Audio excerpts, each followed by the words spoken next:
Halo guys, jumpa lagi dengan channel YouTube saya. Kali ini saya akan melanjutkan pembahasan mengenai analisis saham per sektor. Sebagaimana yang dulu sudah pernah Anda mengikuti beberapa ulasan analisis per sektor. Nah, di kesempatan ini saya akan membahas mengenai sektor infrastruktur.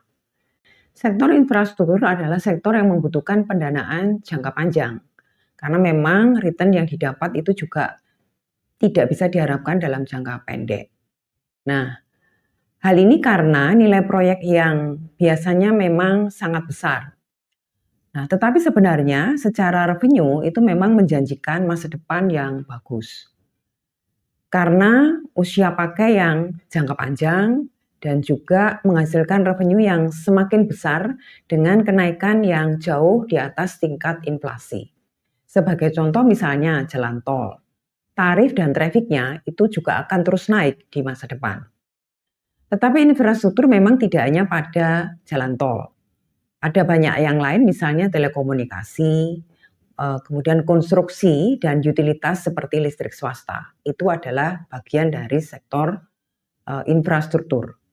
Nah, itulah sebabnya di dalam pembahasan ini saya akan memilah saham-saham dari sektor tersebut ke dalam subsektor yang lebih sifatnya lebih fokus begitu ya.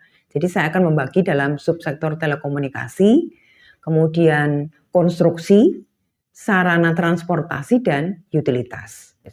Kita akan mempelajari sebenarnya seberapa worth it untuk bisa ditunggu performa dari sektor ini. Nah, berikut ini adalah daftar dari subsektor telekomunikasi yang sudah saya urutkan berdasarkan aset yang dikuasai. Nah, tercatat ada beberapa emiten besar seperti TLKM, kemudian ISAT, lalu ada EXCL, kemudian ada juga TOWR, dan seterusnya berdasarkan urutan dari aset yang mereka kuasai. Nah, secara umum, Telkom, kemudian Indosat, XL, dan kemudian Smartfren itu tergolong sebagai operator seluler yang menguasai total aset di dalam subsektor ini. Kemudian disusul oleh TOWR dan Tower Bersama. Ini sebagai penyedia jaringan fisik telekomunikasi seluler.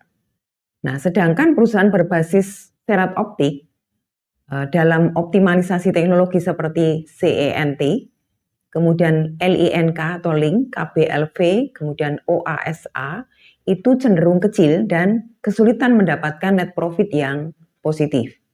Nah, secara rata-rata subsektor dari telekomunikasi itu memiliki rata-rata earning to price yang negatif.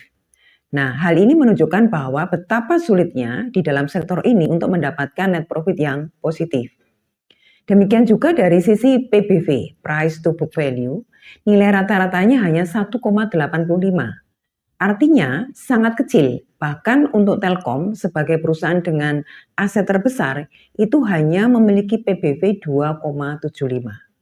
Nah, secara umum sektor ini memiliki performa yang jelek. Dan anomali hanya terjadi pada Indosat, saham Indosat. Pada Mei 2023, perusahaan menyampaikan proposal studi kelayakan untuk mengubah fokus bisnis pada layanan teknologi dan cloud. Nah, hal ini berdampak pada harga sahamnya kemudian naik jauh di atas rata-rata pada subsektornya. Subsektor berikutnya adalah konstruksi. Sektor ini didominasi oleh perusahaan-perusahaan BUMN. Kabar tidak bagusnya, BUMN kekaryaan akhir-akhir ini memiliki citra yang buruk. Wika, PTPP, kemudian ada ADI, ada PPRE, ada WG, itu adalah beberapa perusahaan BUMN yang ada di subsektor konstruksi. Problem terbesar perusahaan-perusahaan di atas itu adalah jumlah utang yang kelewat besar. Sehingga walaupun di masa depan revenue-nya besar, tetapi mungkin akan habis terkuras untuk melunasi hutang-hutang mereka. Akibat hutang yang terlalu tinggi ini menyebabkan perusahaan lebih banyak mendapatkan proyek-proyek pemerintah. Nah, di sisi lain, tata kelolanya itu menjadi rawan untuk pelanggaran. Kita semua tahu bahwa ada sesuatu bagi oknum dan dari institusi keuangan ketika misalnya bank menggelontorkan pinjaman. Analoginya seperti ini misalnya, sales mobil itu lebih suka pelanggannya membeli secara kredit. Kenapa? Karena dia mendapatkan uang jasa dari bank. Nah, ini adalah salah satu contoh untuk menunjukkan betapa sulitnya bagi perusahaan-perusahaan yang memiliki hutang yang besar untuk memiliki juga good corporate governance yang diandalkan. Nah, kenyataan problem di BUMN ini berimbas pada perusahaan-perusahaan lain yang lebih kecil yang menjadi subkontraktornya. Secara umum, sulit bagi saya untuk memberikan rekomendasi pada saham-saham di subsektor ini karena kondisi internal mereka yang memang tidak menunjang dan memang berisiko cukup tinggi oleh karena hutang yang sangat besar. Nah, berikut ini adalah untuk subsektor transportasi. Jadi subsektor transportasi, sarana transportasi itu secara rata-rata memiliki earning to price yang positif. Secara jangka panjang, subsektor ini itu paling layak dibeli sahamnya. Seperti misalnya CSMR, CMNP, Meta, kemudian ada IPCC, dan ada CASS. Itu adalah beberapa saham-saham yang menurut saya itu bagus untuk kita koleksi. Subsektor yang berikutnya adalah utilitas. Nah, di subsektor ini kebetulan hanya ada 3 emiten dan semuanya bergerak pada di bidang listrik swasta. Nah, secara bisnis ini memang sangat bagus, tetapi jika tanpa ada rencana ekspansi ke depan, maka saham-sahamnya itu akan bergerak secara lambat.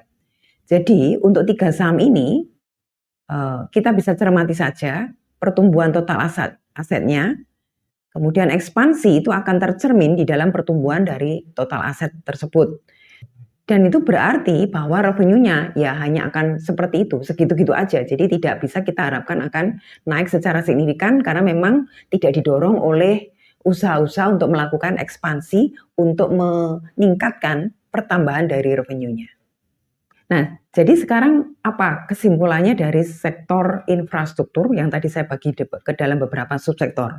Seperti misalnya tadi telekomunikasi, kemudian ada konstruksi, ada transportasi, dan kemudian ada utilitas. Dari keempat subsektor ini, saya hanya merekomendasikan pada sarana transportasi karena memang kelihatan bahwa mereka memiliki performa yang bagus dan saham-sahamnya itu layak kita koleksi. Nah, tetapi untuk telekomunikasi itu akan cukup riskan karena memang membutuhkan investasi besar. Perusahaan-perusahaan ini akan bisa kita koleksi saham-sahamnya jika misalnya mereka melakukan refocusing seperti misalnya dilakukan oleh Indosat. Dan apa yang dilakukan Indosat itu akan membutuhkan investasi yang cukup besar. Nah, kalau perusahaan itu tidak melakukan gerakan-gerakan tersebut, tidak melakukan inovasi, tidak melakukan ekspansi, saya cukup pesimis dengan saham-saham dari subsektor telekomunikasi. Karena seperti yang tadi kita lihat bersama bahwa rata-rata mereka juga tidak memiliki kinerja yang bagus. Nah, selain itu di telekomunikasi itu mereka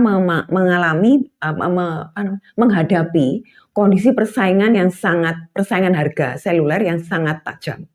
Nah, kalau mereka hanya perang di harga, itu kita tidak bisa mengharapkan keberlanjutannya.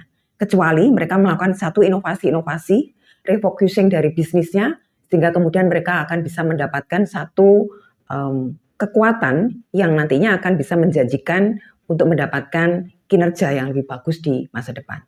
Untuk yang subsektor lain, itu seperti misalnya konstruksi, kita lihat tadi bahwa mereka sangat rawan terhadap tata kelola yang bagus karena kondisi perusahaan-perusahaan tersebut rata-rata memang memiliki hutang yang sangat besar. Nah, kita lihat juga tadi bahwa salah satu perusahaan yaitu Waskita itu tidak tercatat di mana-mana datanya, artinya bahwa memang perusahaan ini sangat buruk karena datanya tidak bisa kita akses lagi atau kemudian datanya tidak ditayangkan oleh beberapa provider dari data perusahaan-perusahaan yang sudah go public. Sedangkan utilitas meskipun memang karena hanya 3, jadi tergantung kepada Anda. Kalau Anda memang memiliki preferensi, tidak salah juga Anda untuk mempertimbangkan mengkoleksi salah satu dari saham-saham yang ada di utilitas. Meskipun memang kita tidak bisa mengharapkan mereka memiliki pertumbuhan yang cepat, karena kondisinya menunjukkan bahwa mereka pertumbuhannya memang cukup lambat. Jadi itu kesimpulan mengenai sektor infrastruktur. Apakah Anda tetap akan mengkoleksi beberapa saham yang tadi saya tidak merekomendasikan? Tentu keputusan ada di tangan Anda. Nah, tetapi kita mesti berhati-hati untuk memperhatikan bagaimana kondisi-kondisi internal perusahaan, bagaimana fundamental mereka, karena itu akan sangat membantu kita untuk mengambil keputusan yang tepat. Oke, demikian ulasan saya atau analisis saya terkait dengan sektor infrastruktur. Semoga bisa membantu Anda untuk mengambil keputusan kira-kira saham-saham mana yang patut Anda pertimbangkan untuk Anda koleksi. Terima kasih sudah menyimak, sampai berjumpa di pembahasan berikutnya.